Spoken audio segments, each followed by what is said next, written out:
Greetings, greetings, greetings on this Monday, marvelous Monday, magnificent Monday, April 3rd, 2023. Going forward, it's going to be Melanated Mondays because over the weekend, I take some time once in a while to watch a good movie when I can find it. Sometimes I take more time finding the movie than actually watching a movie or a series. It doesn't have to be a movie, it could be a series. But when I do, I feel like I want to share it with others because it's not easy finding really, really delicious things to watch. Something you could sink your teeth into, you know? And so the reason I wanted to start doing Melanated Mondays is off of this first movie that I'm going to review. It's called A Boy, a Girl, a Dream, Love on Election Night. It came out in 2018. It's currently on Stars. That's where I found it.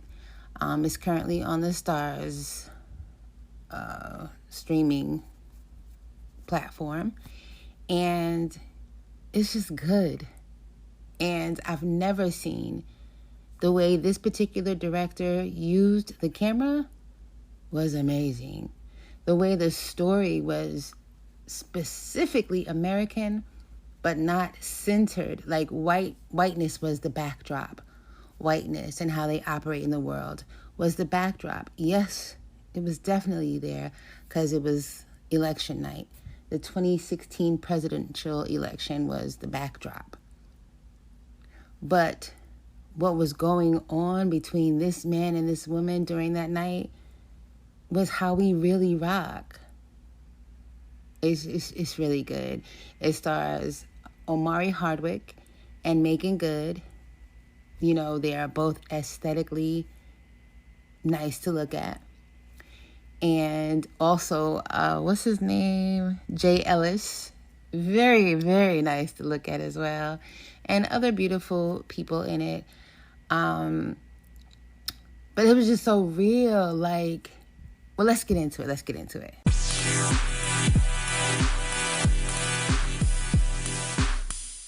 Okay, so the movie opens up with a black screen and the opening credits, like the names of, I believe it's Datari Turner Productions, and it's a Qasim Basir film. I believe he's the director as well. And it opens to the black screen and those opening credits, and you can vaguely hear a journalist talking in the background about North Carolina being a Republican state, with the exception of 2008 when the state voted for Obama. And the journalist's voice turned into chatter, and you can start to hear the more distinct words of Rock, who is played by Jay Ellis. And he's charming the women he plans to bring into the club with him, and his boy Cass, who's played by Omari Hardwick. So they're out there on this LA night. It's a little bit chilly, and the ladies are dressed for the club. So they have on their little dresses, little black dresses, little, you know, their outfits, their club outfits. So they're talking about different things, like shallow talk or whatever. And Omari Hardwick is part of the conversation, but it's mostly Rock that's talking. Jay Ellis, Rock. Omari Hardwick is kind of focused on various things. You can see he's a thinker, but he's also getting election night updates on his phone, and he's like kind of looking down at his phone or whatever. Megan Good is also there, but she's not part of the actual group that's getting ready to go to the club. She's just sitting off to the side nearby,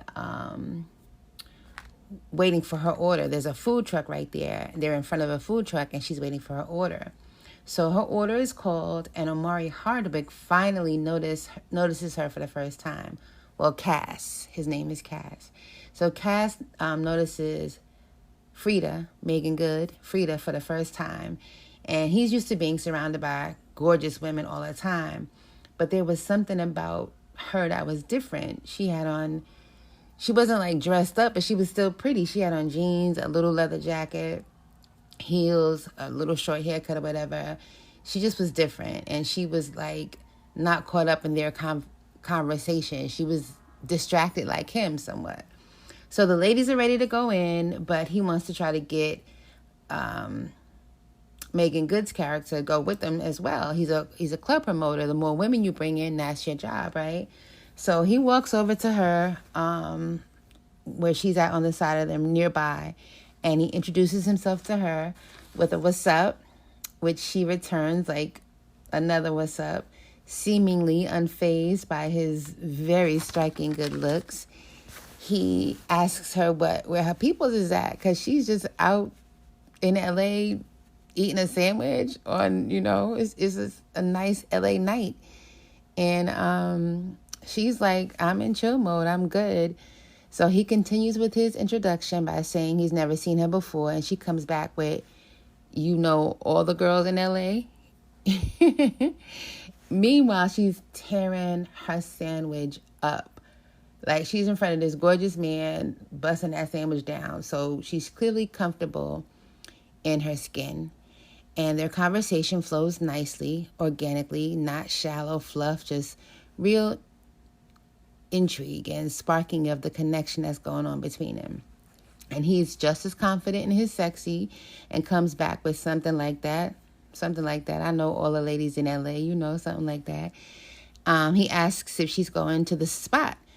And she's unfazed again, like, I don't do lines. So he lets her know it's not going to be any lines if she chooses to go in with them. But she declines because her and her sandwich are good. He's like, all right. And then him and his people take the short walk to the club. But on the way, he gets a call from his son's mother saying his little man is upset about something. So the mom puts their son on the phone, and his son, Rumi, Rumi, lets him know he's worried about something because mom was screaming at the TV. The little boy is worried about what will happen if Trump becomes president.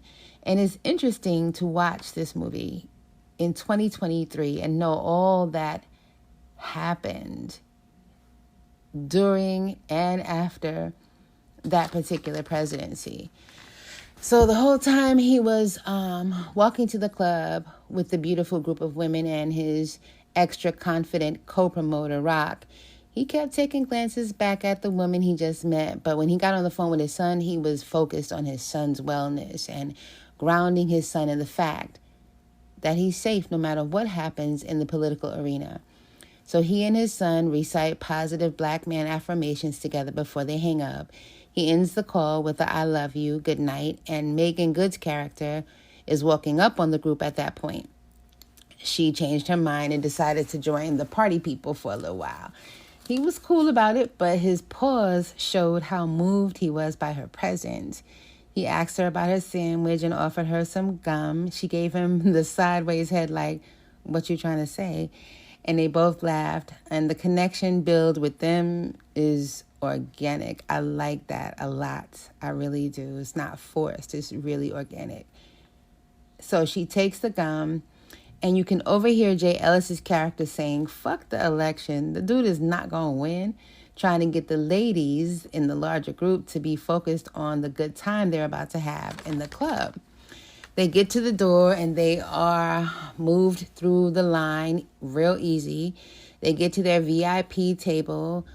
Bottle girls come through with the sparkly little fire bottles.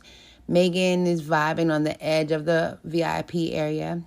Now, Cass, everybody seems to know Cass. One woman specifically asks him about the quote-unquote movie, the movie, and he just brushes her off like, "It's in rewrites, yo," and he hugs her and he's cool about it, but you can tell he don't want to talk about the movie. So Megan is watching him, seeing how he moves. It's interesting how low-key she is dressed in comparison to all the other women. Everybody's in really short, tight, revealing dresses, and she's there with her little, real casual look, but she there, so, Rock is being extra. He's standing on the furniture, being loud, and he reintroduces himself to Megan's character again. He already introduced himself outside, but he's doing it again. And he's telling her to come chill with him and sit next to him, but she declines. And when she declined, she was like, "I'm good." She wasn't rude about it. But then he accuses her of acting like she's too good. And the other ladies, which I really liked, came to her defense. And they quickly told him to just be nice, chill. Amari Hardwick, Cass, doesn't even notice all of that going on because he's still distracted by whatever is going on in his mind, as well as the constant election updates that are coming to his phone. So when the bottle girls come through with their energy and the energy of whatever's in those bottles, Cass partakes, but she does not. Free does not. So he notices that she doesn't partake, and he decides to make his way to her. And the music is loud, though. They're in the club, so he has to get kind of close enough for her to hear him speak to her. But she backs him up real quick. That is not what she came for. She's letting him know off top, setting boundaries, personal space matters and all that. She gives him another "what's up? You kind of close," to let him know. And he respectfully backs up a little with a little mischievous smile on his cute face. The connection build is truly organic. I really love that. I like how the director uses the camera in and out, and it's like real organic. So Cass apologizes, and he recenters himself in a comfortable position right by her side, and he lets her know he's just, making sure she's cool, doing his job. So the conversation continues, but she can barely hear him. And he leans in so she can hear him better. At the same time that he leans in, she turns her head and their lips touch on accident. Yo, you could literally, there was no sparks in the movie, but you could feel the sparks. The chemistry was lit up at that very point. So they both had to pause because they both felt it. And then they just real organic pause. And then she got up like, I'm going to the bathroom. So she makes her way to the bathroom, but the magnetic pull was strong. And he ends up following her. He gives her a little bit of time by herself, but the magnetic strong pulled him in there, and he followed her into the bathroom where they began to thoroughly connect. All kinds of nonverbal passion, kissing, touching, eye contact with the blue club light in the back. I mean, just blue club light. Just that subtle blue light, Hands and lips and clothed body intertwining everywhere until he tries to unzip. He tries to go too far.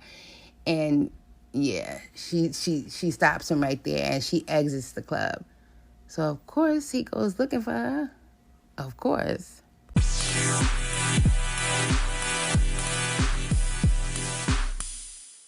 She was out.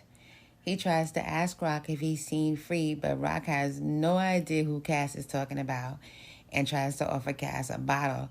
Cass is like, I don't want that. Where she go? So he keeps looking all over the club for her and finally realizes that she probably left. So he checks outside and he sees her about a half a block away.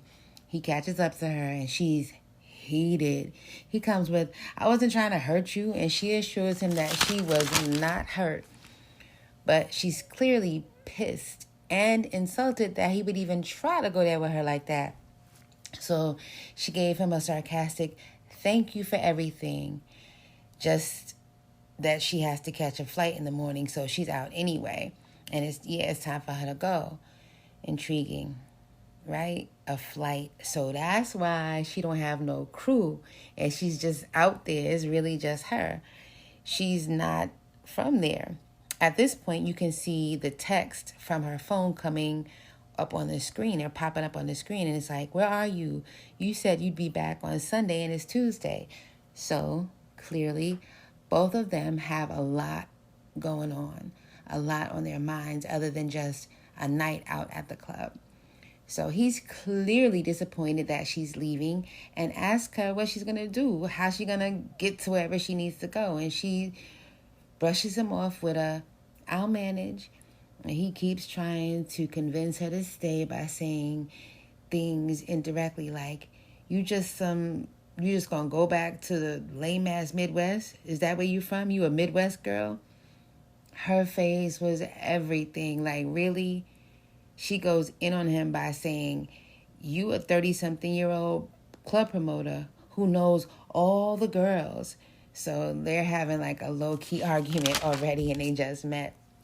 Meanwhile, her phone is still buzzing with texts like, don't ignore me. So Cass went all the way after she hit him with the old promoter jab. He came back with the, I run this town. You lucky I got you in the club. You were sitting on the curb. I got you in the club. Why he say that? That was it. Fuck you. The classic fuck you. So he comes back with the, I tried, remember? And then he walks away mad and he's mumbling to himself. I can't say enough about the cinematography in this movie. The way the camera captures key aspects of every scene, the facial expressions, the hand gestures, the camera focal points, it is really dope. His frustration was palpable. He did not want to walk away from her for nothing in the world, but no is no. He kept looking back, stopping, searching for more to say, but he was searching within himself in his anger and his frustration. And he was struggling to find the right words. After all, he was the man. He is the man in LA. Everybody loves Cass. And he was nice to her. So he takes a little break between her and going back in the club. And he sits on the curb, how ironic, himself.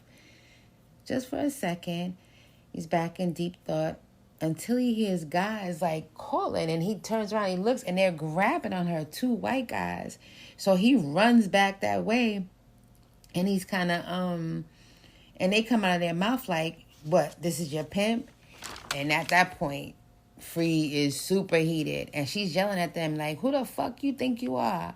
So the white guy comes back at her with, who the fuck you think you are? Yelling right in her face. And then he turns to Cass and pushes him. Of course, Cass punches him in the face and they start brawling or whatever. So the two white guys jumping Cass. She's trying to get them off Cass. Two police officers come running up, two white police officers. And they didn't do nothing to the white boys. Grabbed Cass up, had him up on the wall with the billy club on his throat. And the two white guys got to run away. So they holding Cass right there. She's trying to tell them, they're the ones who attacked me. He tried to help me. So they held Cass up against the wall the whole time. She's telling them what happened. And they just finally believed what she said and just walked away. No charges were pressed. They just walked away. Cass was very visibly shaken after the incident. And his mouth was bloody. You could feel the tension of the moment coming off the screen, only to be broken by a young man walking, like, I guess he was on his way to the spot too, and he was like, yo, you Cass? So now Cass just got assaulted. He almost like walking in circles a little bit, trying to figure out like, yo, what just happened? And this young man is admiring him. And Cass was like, nah, I'm not Cass. So the young man was like, you gotta be, or you his twin. And he just keeps going on and on about how much he admires the filmmaking that Cass has put out into the world. And he says that Cass is his inspiration and who he aspires to be like. And he tells them that he also goes to USC, where Cass graduated from, and that his film is still showing at the school. And then he asks him about the same movie that the woman in the club asked Cass about. Like, when are we going to see it? When is it coming out? Cass is very distracted, trying his best to be polite to the young man. Meanwhile, dealing with, just being assaulted by two police officers, even though he was the one doing the right thing, trying to protect a black woman, while her two assailants were allowed to just run away. He brushes the kid off politely, telling him he looks like a bright kid and he needs to keep at it, stay in school. All the cliche right words, right? So as the young man walks away, you can see him fighting his tears back hard. Stay in school. He did all that. He did all of the things he was supposed to do just to still be up against the wall with the police baton pressed against his esophagus. So the mental struggle was real in that moment. Free comes up behind him to try to offer him comfort and nurturing, trying to help ease his pain. He keeps turning his head away from her so she can't see the tears that he's fighting back. The tears like truly trying to form in his eyes. He got to like swallow them down. It's like a real fight. So she starts asking him about the film that the young man was talking about, but he keeps saying it's nothing. She tries to bring the conversation to something positive by asking him if she can see his film.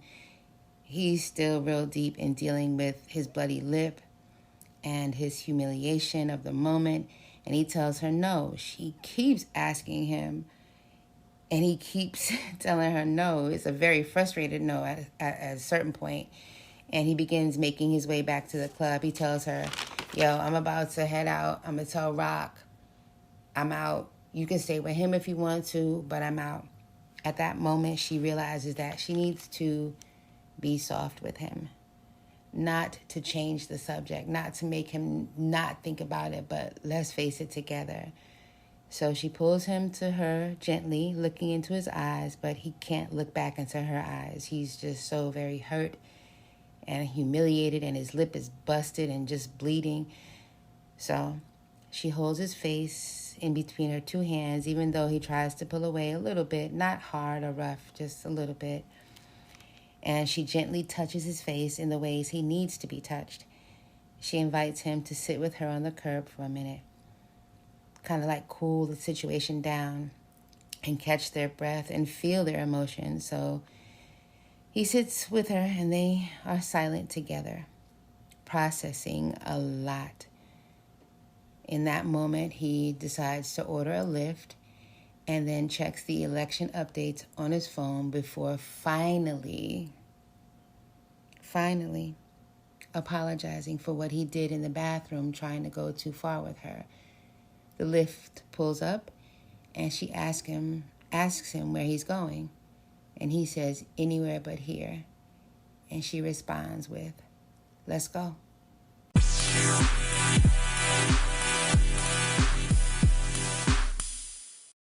Psst, hey you. Yeah, you.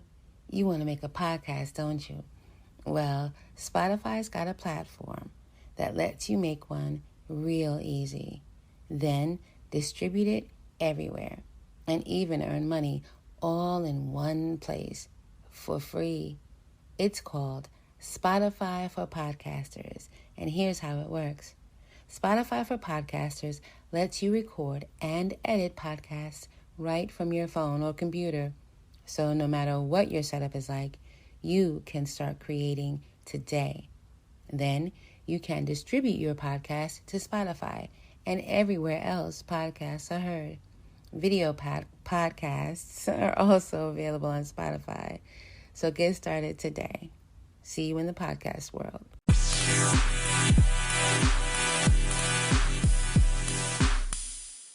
So they get in the Lyft, and it's driven by an Arabic-looking man who asks how they're doing. Cass is quiet. Free responds with, it's been a tough night. The election results are playing out on the radio as they ride. Cass's face is twisted up in all kinds of tough emotions. She says thank you and breaks him out of his daze for a moment as he answers, for what? She responds with, that was cute, which he does not like, stating he's a grown-ass man. What she's trying to do is make the moment light by saying you can't be cute, and he's fully serious, shaking his head no. She takes a deep breath. Understandably so, a lot of heaviness is going on all around and within them. The radio is naming all the states being won by the Republican Party as the night moves on, adding even more heaviness to the air. Cass's phone pings as Rock finally realizes he left and shoots him a text.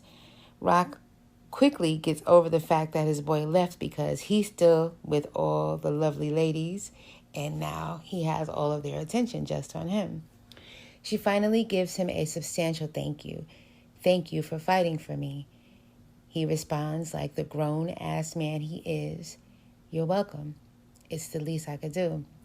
The driver notices Cass's bloody lip and offers him some napkins, which Cass declines, saying he's fine. The driver digs in, asking what happened. Free answers for Cass, ignorance, and advises there's no need to talk about it further. Exchanging glances with Cass, like, yo, is he really asking? Like, mind your business, just drive. But the driver keeps pushing with he knows all about that kind of stuff, ignorance. Cass's fury came out fast. Like, what you know about my pain? The driver speaks about being raised Muslim and his mom is black and his cousins are put on the no-fly list. Free is just listening to the pain of these two men, a black man in America, an Arabic man in America. Shit is deep. Cass speaks to having to wake up and act like this kind of shit didn't happen. He lets his frustration out verbally. Shit ain't okay. It's not okay. No, the fucking shit ain't okay. Cass is still getting texts from the club. His boy doesn't want to let a specific woman in, but then he sees her and says she's looking good. Fluff stuff that Cass is completely ignoring. The radio is talking about Trump has always had money and has never truly known poor people, middle-class people, working-class people. He's never known you. He's never cared about you. And what I liked about that part of the movie, the election night was like another character, but it wasn't like a person. The election night was personified, and it was interjecting, and it had lines too. And I like that interjection of the news flashes via the phone pings and the radio news alerts, indirectly affecting the energy, the heaviness of the night. Cass is still saying he's fine every time she asks, but eventually he starts saying that he's not really fine, but he's fine. He's dealing with the swirl of emotions within him, and it's all showing up on his face, and he just comes out with, I'm tired of this same old shit. Every city, same old shit. I'll say that the 2016 election brought out some things that some people in America claim they've never seen before, and maybe they have never seen it before. But the truth is, none of it is new. None of it. The racist overtones, the rich getting richer, the poor getting poorer aspects of American life, election to election, same shit, different actors. Right after the line where he says, every city, same old shit, the newscaster says, and this came out real clear, like a lot of times what they were talking about in the movie as far as the election night was kind of, you had to strain to hear it. But this part was very clear. The news on the radio said right after, every city, same old shit. He only cares now because he wants your vote. And if he wins tonight, you're going to find out very soon that his interests are not yours. Cass tells Free, welcome to LA, and she chuckles, shit, welcome to America. Now that's facts. They finally let go of the stuff outside of their time together. And he asks her a direct question. What do you want? What do you really want? She takes his question lightly, like, what does it matter? This is real life. Nobody gets what they really want. The artist in him woke up then. Like, who told you that? Society? So she responds with her family, mom, dad, sisters, everybody. He challenges her. As a grown woman, you mean to tell me your mom, your dad, your sister, society tells you what you can and cannot have? So she comes back at him using her mom's life as an example of the need to be a responsible grown woman. She lets him know she's a lawyer and she makes real good money. The conversation gets deep, and now it's her turn to deny her feelings and run away from talking about what she's feeling. He shares his occupation as a film director to help her feel more at ease, but she does everything she can do to avoid the topic he's trying to dig into with her. So he let it go. Soon as he let it go, here she goes, still talking about it. How well she's doing financially, and she's very responsible. And so he keeps pushing her to get into what she really wants to do. She pushes back, asking him if he's really going after his dream. Finally, she says she's wanted to be a DJ. Well, when she was younger, before she became a lawyer, she wanted to be a DJ, which he laughed, which I was surprised at. A DJ, a lawyer, a DJ. But she explained that music moves people. It makes them think. It makes them take a break from what's pressing them, and it lets them have fun for a little while. And the artist in him fully understood that artist that does live in her as well. The thing is, without money, none of what they were able to do that night would have been possible. So that's the reality of it all. Finding a balance between passion and art, as well as practicability and responsibility, because it all has its place.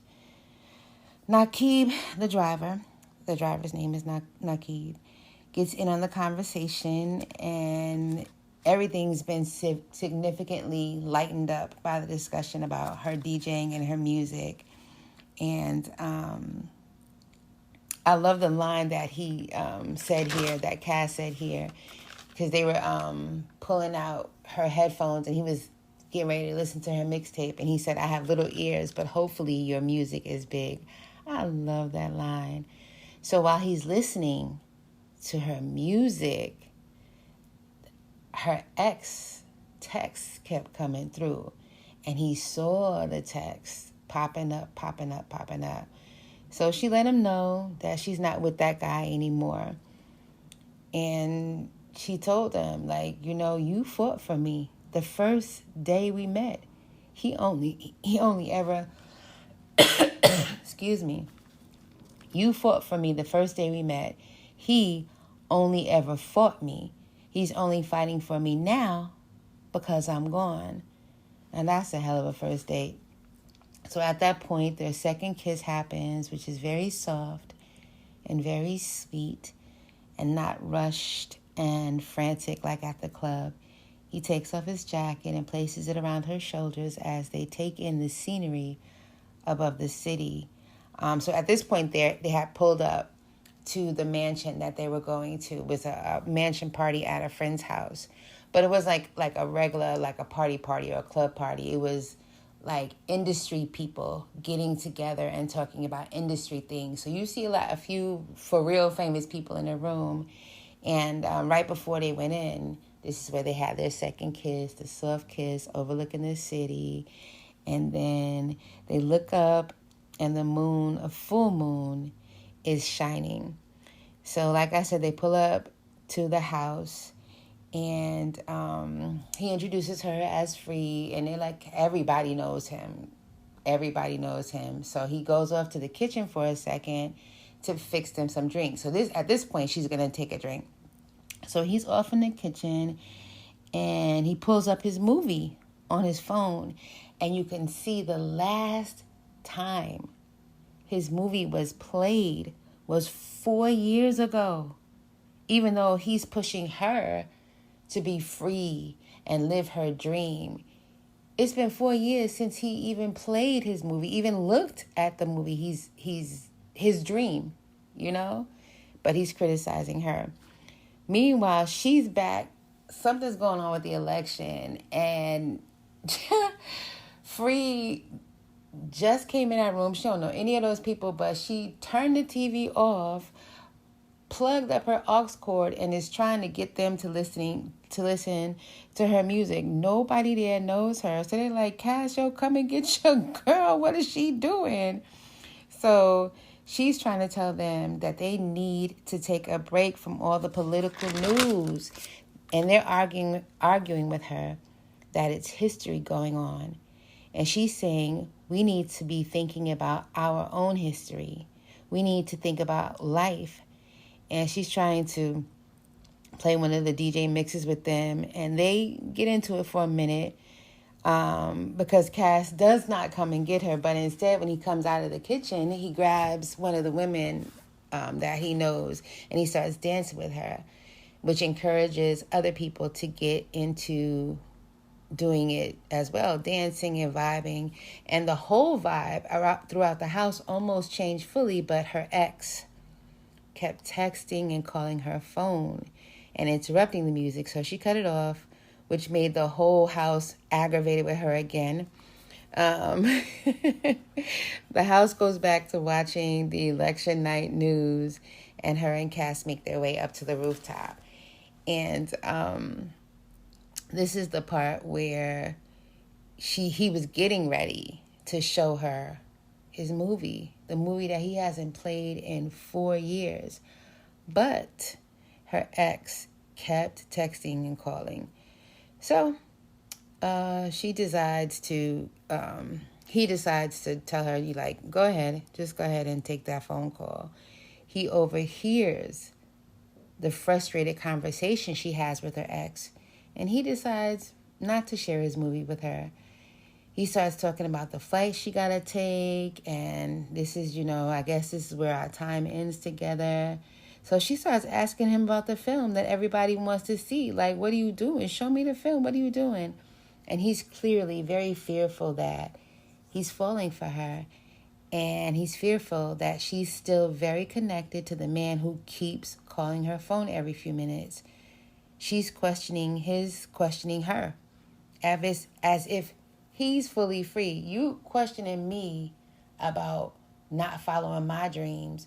Are you fully free and living your dream while you're criticizing me for not living mine? And so she goes in on him by saying, I think the closest you've been to being free is trying to fuck a girl named Free in the club bathroom, which made both of them pause.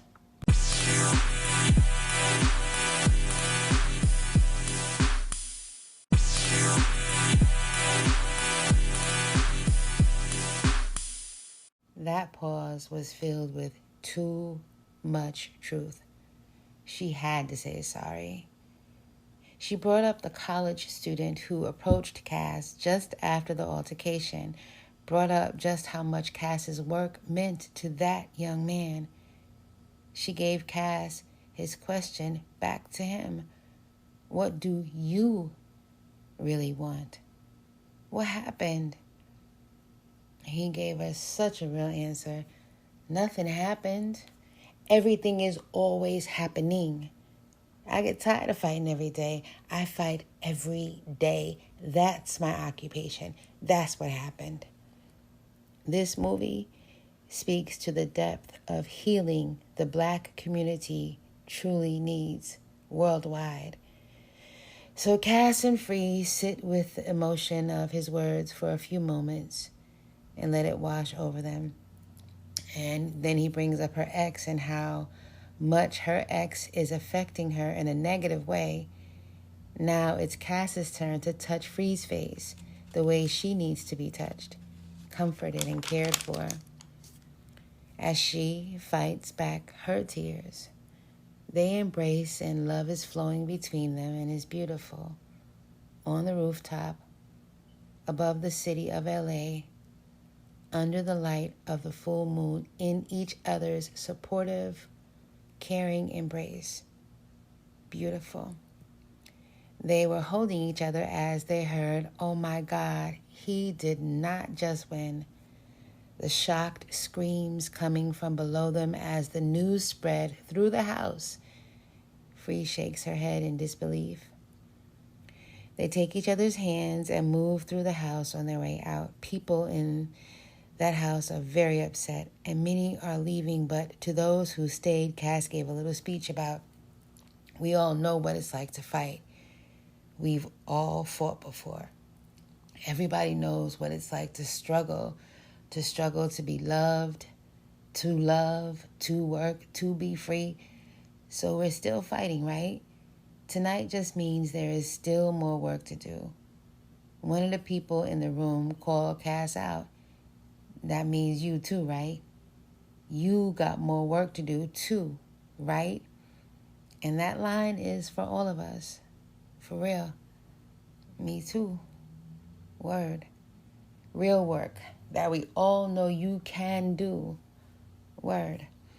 Cass and Free head out. To their surprise, Naqib, the driver, was still there. He didn't feel safe to drive while the final election results were being reported. He said he got stuck listening to the election results and would have been a danger on the road. He was in his feelings about Trump's presidency as well. He offers them a free ride. No need to order the lift. They make their way to Mel's Diner. It's a lot to process as they ride and listen to the opinions of newscasters reporting on the Trump presidency. It makes Free reflect on her job as a lawyer, how her firm represents bad people and how too many bad people are winning. The car radio is speaking to lying, hateful violence. She repeats, too many bad people winning. Car radio. And I'm afraid.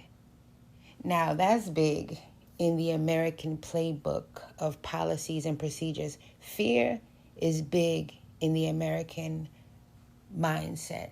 It's like American apple pie. Keeping people afraid of something, anything. That's where powerlessness lives, in the fear zone, hopelessness as well. Cass's reflection is about children, and specifically his own son. They turn to each other and say, it's nice to meet you. And they've been through all kinds of ups and downs. Very, very, very memorable first night together. They're on their way to Mel's Diner, and this will be kind of like their first date because this is definitely a love story. The camera pans down to their closeness and him rubbing her knee as he says he's starting to remember his why for being a filmmaker, so the good people could win for once. Naqib drops them off and they part ways with him and enter Mel's Diner. Cass asks to be seated in the closed-off section, which they are allowed to do. And you can see the fires from, there's like flame, what would you call it? Like lamps, but not light bulbs. There's flames where a light bulb would be, and it's outside of the diner. And you can see the flames flickering in the photographs all around Mel's Diner. I've never been there. I've never been to LA, but like a lot of American places, it's like all the memories of what Trump era would call Make America Great Again. Trump-minded people, back to pre-civil rights era, I suppose, the 50s, the 40s and 50s. And so you see those photos on the wall in their booth where they're sitting, but there's flames also in those photos. That was a nice touch. I like that. And he finally shares his film with her, and he watches her face with such intensity as she takes in his art, his work, his dream, the anxiousness of an artist. Sharing his soul outside of himself is written all over his face. Will she like it? Will she love it? Will she hate it? Will she understand it? Will she accept it? Is it good enough? When she's done watching it, she can't accept anything less than him putting it out now, into the world now. She pushes and pushes and pushes him to get it done, put it out so the world can see it. And she says that it needs to be seen. Art is our voice. Art is important. We got our voice. We got what we put into the world. We can inspire. We can change things. She goes so far as to say that if he sends that movie out to where it needs to go, she will cancel her flight and stay in LA. He is so vulnerable, just staring into her eyes, looking for reassurance. When she repeats that she will cancel her flight, quit her job, and stay in LA for real, he moves out of his side of the booth and slides into her side of the booth, right next to her, and holds his hand, his phone in his hand. Well, they both hold their phones in their hands because she has to cancel her flight once he sends that movie. So they're both sitting there with the phones in their hands, and he does the countdown. 1, 2, 3. Whoosh. And they turn to each other, and the camera begins to back away from watching their life together as it begins. And the very last shot is the full moon above the diner. A boy, a girl, a dream, love on election night. Beautiful movie. Superbly done. Word. Melanated movie Monday. Word.